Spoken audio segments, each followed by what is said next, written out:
It's your boy Rockstar J back here with another video here today, bro. This ain't no story time, it's something different. We doing reaction videos here now, bro. Hey, story time will still be coming, but right now, moving to reactions. Trying to give y'all different content, you feel me? So today we're reacting to 3 creepy true horror stories animated, bro. Hey, I want y'all to like, share, comment, and subscribe, man.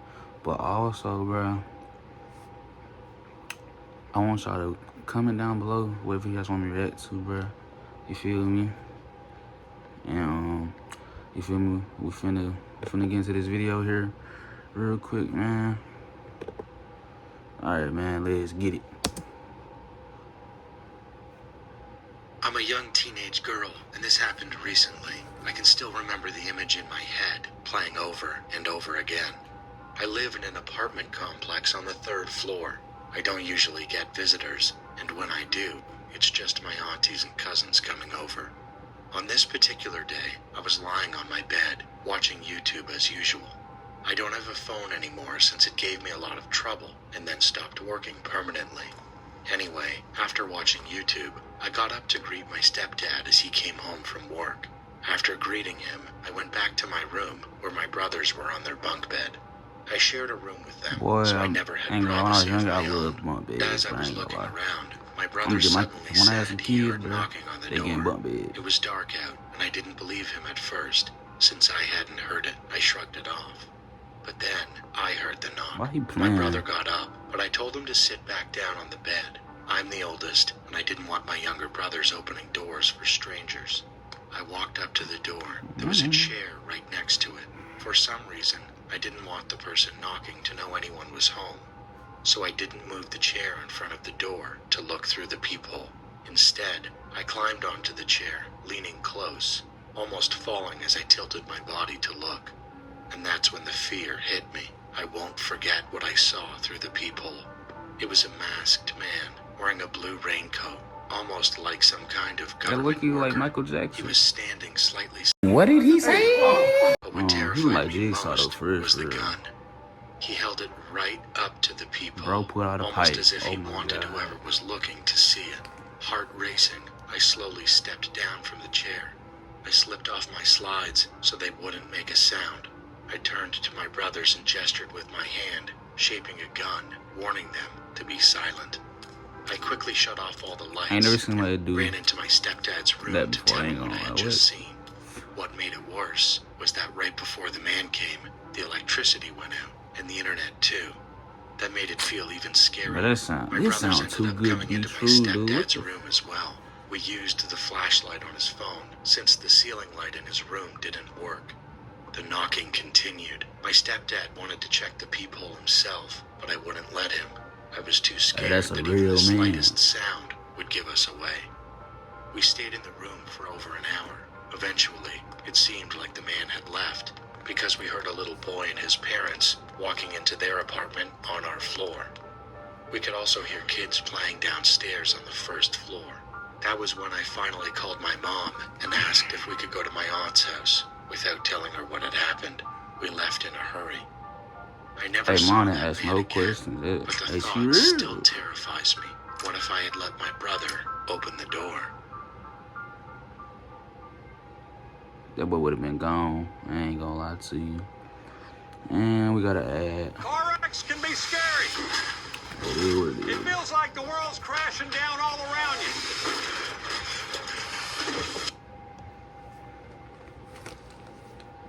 That wasn't that scary though. Only thing about it was the man, was the gun. I'm currently 28 years old, but this story happened. Damn! And I still remember it to this day. I used to go to a local park with some friends. We had been going there for almost 2 years. But over the last 5 months, we noticed something strange. Every single day, there was a short, fat, creepy old guy who would sit on a nearby bench. He'd just watch us and other kids for hours, with this unsettling grin on his face. We stupidly went there without any parents or guardians, since the park was close to our house and our parents trusted us. This was back in 2003, and we were so young we didn't have phones to call for help. About 2 weeks after we started to feel uncomfortable with him watching us, he finally came over. It was just me and my 3 friends in the park that day. He walked up and asked us if we wanted to go to his house to play video games and check out his new dog. Since we were kids, we were foolish, and we agreed. It sounded...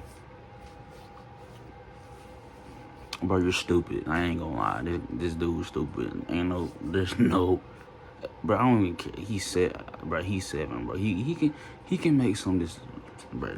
Fun. He brought that For on a himself. moment, we thought maybe he was just a kind guy after all, but we were very wrong. He said his house was about a 20-minute walk from the park, so the 4 of us walked with him. About 10 minutes into the walk, nobody questioned a cop nothing. car drove by and started to slow down. The passenger cop leaned out the window, staring at us. The man told us to walk faster, saying that way we'd get more time to play games and to see his dog before having... He trying to play games, alright. He trying to play in y'all. Yeah, he trying to fundle you kids, bro. ...to leave, so we picked up the pace. But then, the cop car suddenly made a U-turn, and a loud voice shouted, "You there! Freeze! Put your hands on your head! You're under arrest!" We froze, confused and scared. The man bolted, but because of his age and size, he didn't get far. One cop tackled him to the ground and cuffed him, while the other officer asked us if we were okay and what had happened. We told him everything. He nodded and said it was very lucky they drove by when they did. Another cop car was called to drive us home, while the first car took the man to the station. The police explained everything to our parents, and from that day forward, we were banned from going to that park. At the time, my parents thought I was too young to understand the details, but when I turned 13, they finally told me the truth. Bro was 17. Was a known sexual offender. He called what he did his... Bro was DiD before DiD. hunting, and he did it at local parks. That revelation terrified me. I started thinking about what could have happened to me and my 3 friends if that cop car hadn't driven by and stopped him. And honestly, I don't even want the answer, because I already know what it would have been. The police didn't share many details about his punishment, but my dad told me that one officer said the man would get at least 15 years in prison for his other crimes. Bro, put that boy under the cell. My name is Dhruv Prajapati, and I'm from India.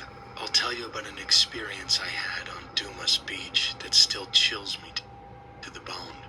Dumas Beach in Surat has always been a place wrapped in mystery and dark rumors. People say it's haunted, and over the years, countless stories have circulated about strange sounds, vanishing shadows, and eerie figures that wander the sands at night. As curious as I am, I never really believed in any of it until one night changed everything. It was a rare weekend night, and some friends and I decided to hang out on Dumas Beach after sunset. No, We'd heard the rumors, that second story the wasn't tales that of scary. restless That's just more of a spirits, life unexplained lesson, disappearances, anything. and how people seemed to disappear into the mist along the shore. But we just laughed it off, convinced it was nothing but local folklore meant to keep people away after dark. As we walked along the beach, the only sounds were the waves crashing and our voices echoing strangely in the emptiness. Then, without warning, an icy gust of wind swept across the beach. It cut right through us, and we all felt the sudden chill. One of my friends even joked, "Maybe it's one of the ghosts."